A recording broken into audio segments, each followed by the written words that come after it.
Alright, the power rule. Now this is something we've talked about before. We've gone through the long form of the definition derivative, and now we can use this little shortcut to take the derivative of some functions a lot quicker. Specifically functions that are x to an exponent. So x to an exponent, it's pretty simple to take the derivative now. All we have to do is take whatever the exponent is, multiply it out in front, and subtract 1 from that exponent. That's it, and that's our derivative. So the derivative of x to the n would be nx n minus 1. Here's just a quick review of some multiple ways that we may ask for the derivative, just different things you might see that are really just all the same. They're all just asking for the derivative, but just different ways you might see it. Alright, let's go to the next page. So let's go ahead and just use this on a couple of these. This first one, real simple, x to the 7th. Well, y prime would be, take the 7, move it out in front, so it'd be 7x, and take 1 away from the 7. 7 minus 1 is 6. That's it. I don't have to do the limit definition here. I don't have to go through the whole process of canceling out the AH's and all that stuff. I can just use the power rule and I'm done. It's a really beautiful thing. So why don't you go ahead and try B on your own real quick.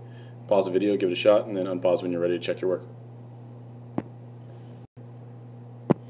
Okay, so I moved the negative 3 out in front. Negative 3 times 3 is negative 9.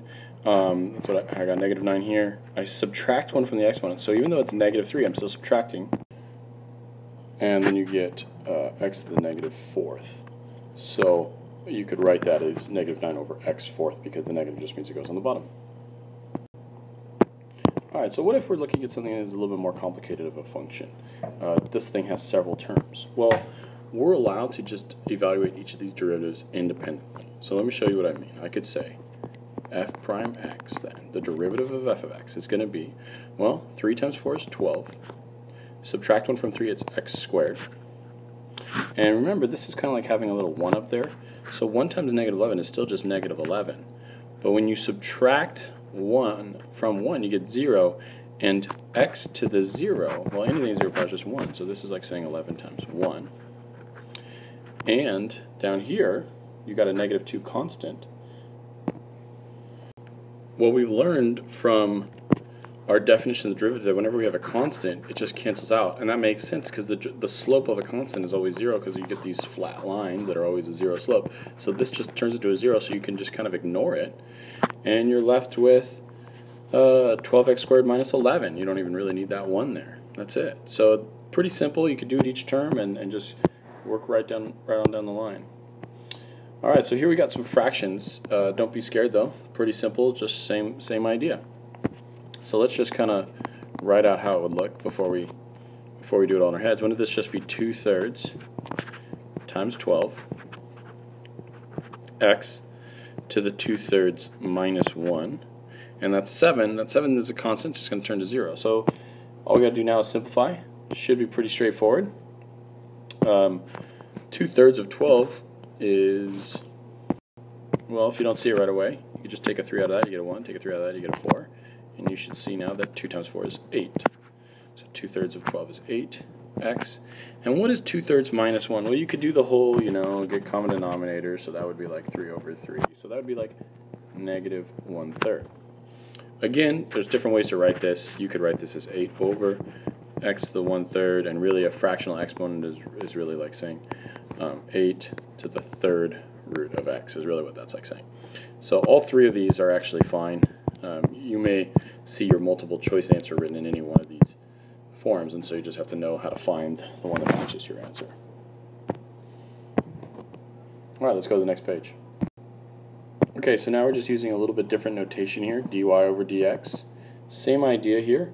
When I write the derivative now, instead of writing y prime, I'm just going to write dy over dx. It's the exact same thing. Nothing different about the math. I'm just writing it as dy over dx, because this is the same thing as y prime or f of x prime or all the different ways you've seen the derivative written. It's the same exact thing. So let's do the same thing then. We got a negative 3/4 that we're going to move out in front and multiply by 5. X, negative 3/4 minus 1, but I'm going to write it as 4 over 4. Plus, and this is kind of those ones we should just see. If it's x to the 1, we really just drop the x, right? Because again, there's a little 1 out here. 1 times 3 is 3, and x to the 0 is just 1. So really all that we are left with is this coefficient. So I'm just going to write plus 3. So let's simplify this. Doesn't cancel out nicely, so we just get a negative 15/4. That's okay.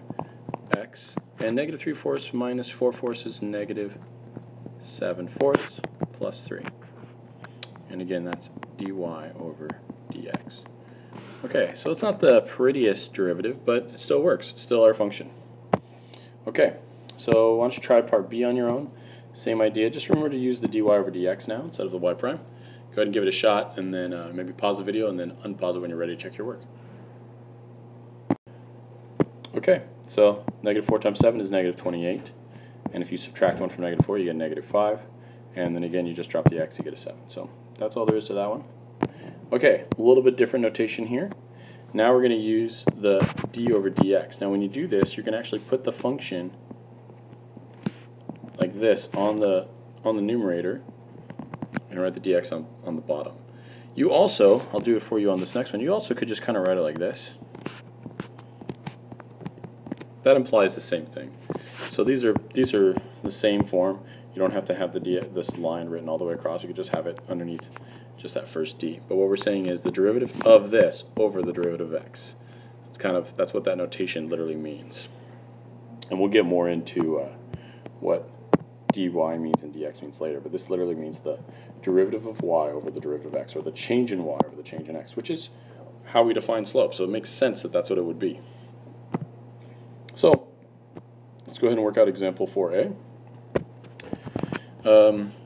Same rule, just use the power rule. 4 times 3 is 12. Subtract 1 from 4 and you get 3. Plus 10 times 8 is 80. Subtract 1 from 10 and you get 9. You might want to write this in the proper order. We like to write the highest degree first. But other than that, it's all the same. So, pretty simple. Alright, one last one. Try on your own and pause it to check and make sure you did it correct.